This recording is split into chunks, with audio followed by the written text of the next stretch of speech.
नमस्कार, आप देख रहे हैं प्राइम टीवी और मैं हूं आपके साथ मुस्कान अजमानी। रुक करेंगे छत्तीसगढ़ की बड़ी खबरों की ओर, जहां खबर बेमेतरा से है। विधानसभा बेमेतरा के विधायक देवेश साहू बीती आधी रात अचानक जिला अस्पताल पहुंच गए। इस मौके पर दीपेश साहू ने मरीजों और मरीज के परिजनों समेत डॉक्टर्स, अधिकारियों, कर्मचारियों से बातचीत की। वहीं निरीक्षण के दौरान विधायक कुछ कुछ जगहों की अव्यवस्था देखकर बिफर पड़े और अधिकारियों को जमकर फटकार भी लगाई और जल्द से जल्द व्यवस्थाओं को दुरुस्त करने का निर्देश दिया।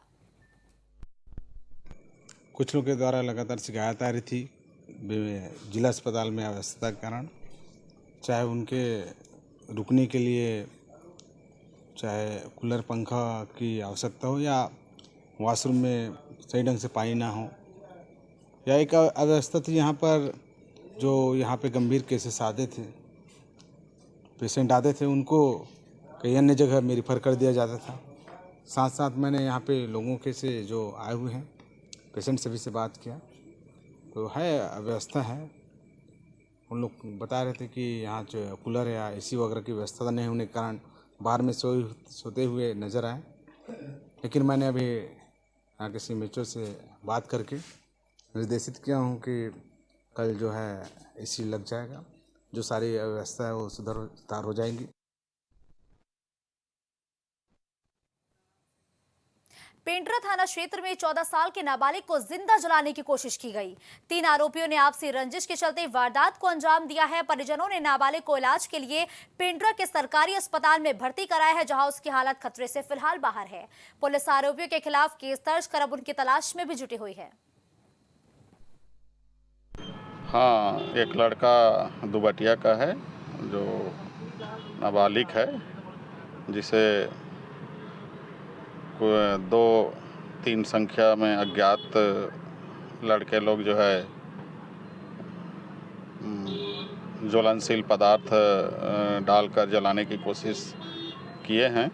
अभी लड़का अस्पताल में भर्ती है, अच्छा हालात में है और जांच कर रहे हैं। जांच करके उसके विरुद्ध कड़ी कार्रवाई किया जाएगा। देश भर के साथ साथ छत्तीसगढ़ में भी तेज गर्मी की मार का असर पड़ता हुआ नजर आ रहा है। लिहाजा तेज गर्मी के बढ़ते रूप को देखते हुए छत्तीसगढ़ के स्कूलों की टाइमिंग में बदलाव भी किया गया है, जिसको लेकर स्कूली शिक्षा विभाग छत्तीसगढ़ शासन ने आदेश पर प्रदेश के सभी जिलों के सरकारी गैर सरकारी स्कूलों के समय में बदलाव कर नया टाइम टेबल भी जारी किया है। अब स्कूल खुलने का समय सुबह 7:30 बजे से 11:30 बजे तक का ही रखा गया है। बढ़ती गर्मी के कारण अब स्कूलों के समय में बदलाव किया गया है और अब एक एडवाइजरी भी सभी सरकारी और गैर सरकारी स्कूलों के लिए जारी की गई है।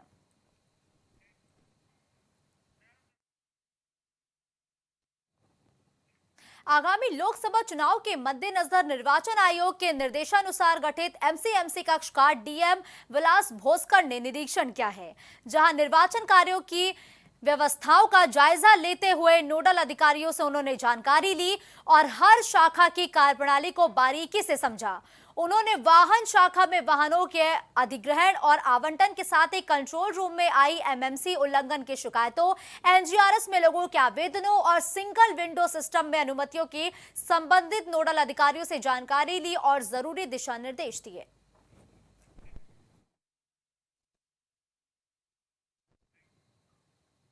बिलासपुर से खबर है, जहां सिविल लाइन थाना क्षेत्र से एक हैरान कर देने वाला मामला सामने आया, जहां देर रात 2 लोगों के बीच हुई मारपीट को पुलिस चोरी की घटना सिद्ध साबित करती हुई नजर आई। वह युवक के साथ हुई मारपीट और लूट की घटना का सीसीटीवी फुटेज सामने आने के बाद भी पुलिस प्रशासन ने मामले का संज्ञान नहीं लिया है।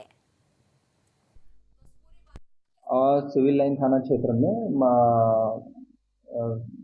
1-2 दिन पहले 30 तारीख को लगभग जो है एक व्यक्ति जो है देर रात में थाने में आया था और उसके द्वारा जो है उसके साथ मारपीट होने और उसके मोटरसाइकिल के चोरी हो जाने की सूचना दर्ज कराई गई थी, जिस पर जो है पुलिस ने तत्काल मारपीट का मामला तो नहीं लेकिन चोरी का अपराध दर्ज किया था। और उसका कारण था कि वह उस समय नशे में था और ज़्यादा कुछ बता पाने में संभव नहीं था।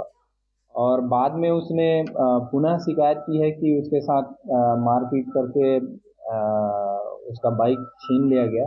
इस पर जो है सीसीटीवी फुटेज के आधार पर जो विधि सम्मत कार्रवाई होगी वो हम करेंगे। और मैं सर वो परसों रात को मेरे साथ में कुछ मारपीट की घटना वगैरह हो गई थी। ये हुआ था मंगला के दारू भट्टी में।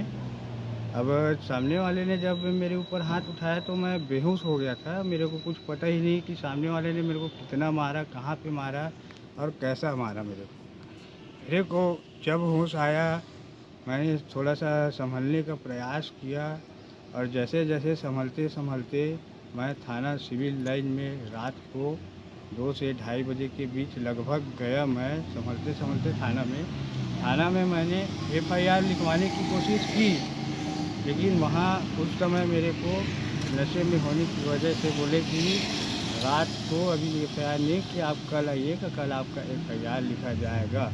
उसके बाद मेरे को जब मेरा वीडियो दिखा कि उस वीडियो में मेरे को इतना तरीक़ा से, इतना बुरी तरीके से मार रहे हैं, उसके बाद भी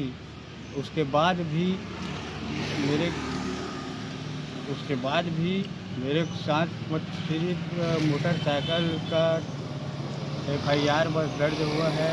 मेरे को जो मारपीट किया गया है उसके बारे में कोई FIR नहीं हुआ। आगामी लोकसभा चुनाव के मद्देनजर पुलिस ने नशे के विरुद्ध अभियान चला रखा है।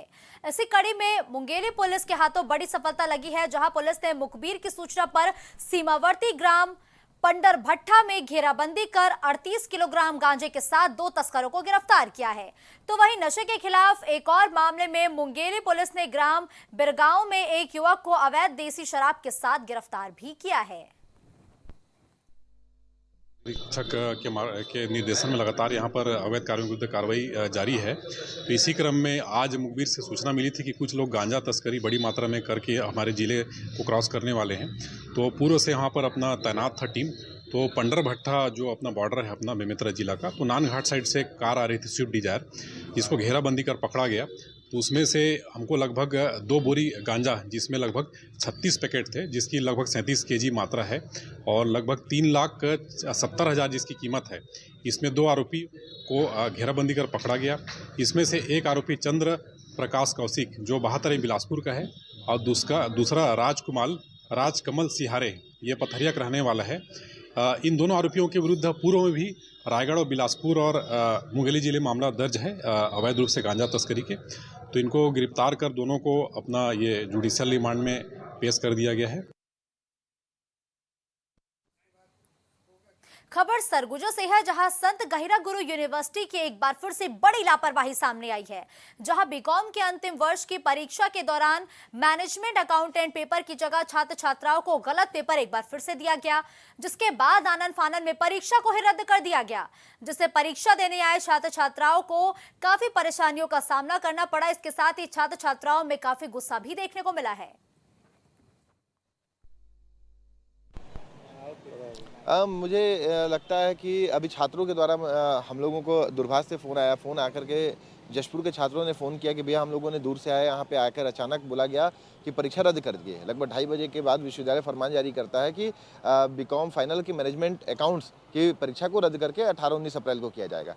तो हम लोगों ने जब जानकारी लिया विश्वविद्यालय प्रशासन से, उन्होंने कहा कि कुछ टेक्निकल फॉल्ट की वजह से ऐसा हुआ है। क्या फॉल्ट हुई? क्योंकि 1 महीना पूर्व में आपने समय सारणी निकाल दिया और उसके बाद अचानक से आप 2:30 बजे आप करते हो, 1 दिन पूर्व भी नहीं, आप उसी दिन फ़ोन करके ये छात्रों को फरमान जारी कर रहे हो कि आज परीक्षा रद्द होगी।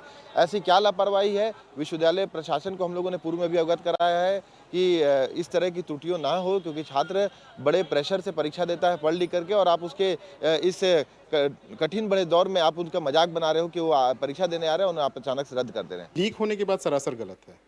पेपर जो कि आज होना था वो था बीकॉम फाइनल ईयर का मैनेजमेंट अकाउंटिंग के जगह पर कोई अन्य शीर्षक का पेपर केंद्रों में पहुंच गया था। इस वजह से वक्त रहते हमें जानकारी जब मिली तो हमने इनको परीक्षण के दौरान ये हमने पाया कि हाँ, जो जानकारी केंद्र से मिली है वो सही है। पैकेट के ऊपर जो टाइटल था वो आज दूसरा टाइटल था, जिस वजह से बच्चे क्लास में घुसते, परीक्षा हॉल में घुसते इससे पहले हमें ये उचित लगा और हमने अपने अधिकारियों से बात करके इस निर्णय पर हम ये आए कि इस एग्ज़ाम को रद्द करके, निरस्त करके, स्थगित करके अन्य तिथि में फिर से रिशेड्यूल किया गया है। जांच बिल्कुल की जाती है, जांच बिल्कुल की जाती है, बट पैकेट के ऊपर जो है बॉक्स की जानकारी रहती है, बट अंदर बॉक्स के अंदर जो पैकेट है वो सीधे सेंटर में ही खुलता है। वो आज खुला तो उसके बाद इस तथ्य सामने आया। सूरजपुर के शिव प्रसाद नगर तहसील में साहू संघ के कार्यकर्ताओं ने 5 अप्रैल को माता कर्मा जयंती के उपलक्ष्य में होने वाले कार्यक्रम की रूपरेखा तैयार करने को लेकर बैठक का आयोजन किया है। आज का यह बैठक भैयाथान तहसील साहू संघ के तत्वाधान में आयोजित किया गया। प्रतिवर्ष की भांति इस वर्ष भी कर्मा जयंती मनाने को लेकर यह बैठक आयोजित थी। इस बैठक में तहसील के और जिला के सभी पदाधिकारी उपस्थित हुए और सर्वसम्मति से निर्णय लिया गया कि इस वर्ष कर्मा जयंती भैयाथान तहसील की ग्राम पंचायत जूर में मनाने का निर्णय लिया गया है।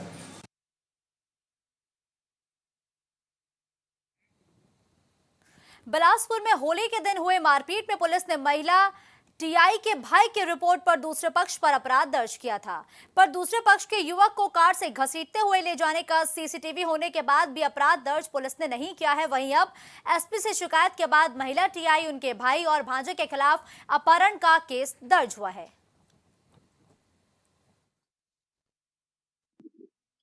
सकरी थाना क्षेत्र में होली के दिन एक मारपीट की घटना हुई थी, जिसमें अपराध पंजीबद्ध किया गया था और दूसरे पक्ष के द्वारा भी अपराध दर्ज करने के लिए शिकायत की गई थी, और जिसमें पूर्व में भी मैंने बताया था कि सीसीटीवी फुटेज इत्यादि के आधार पर उसमें जांच आगे बढ़ने पर कार्रवाई की जाएगी।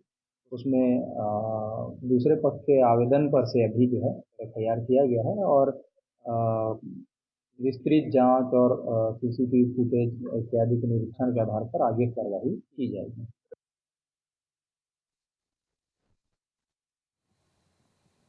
इस बुलेटिन में फिलहाल के लिए बस इतना ही। देश और दुनिया की बड़ी खबरों के लिए आप देखते रहिए प्राइम टीवी।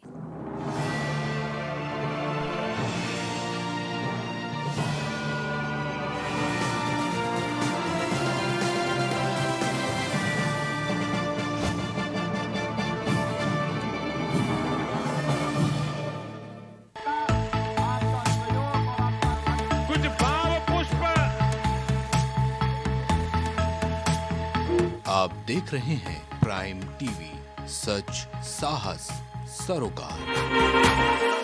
हरी कृपा रामबाण तेल इस्तेमाल करने का क्या प्रभाव पड़ा? मैम, हमने टीवी पे ऐड देखा रामबाण तेल का, तो उसको मैं बच्चों से कह के मंगवाया। मेरे घुटनों में दर्द काफ़ी देरों से रहती थी, फिर उसको मैं 10-15 दिन इस्तेमाल किया। उसके बाद मेरे को काफ़ी राहत महसूस हुई। कामकाज में, भाग दौड़ में मेरा काफ़ी मतलब ठीक ठाक रहा। अब उससे हमको बहुत ज़्यादा राहत है। मैं मार्केटिंग का काम अपने आराम से कर लेता हूँ।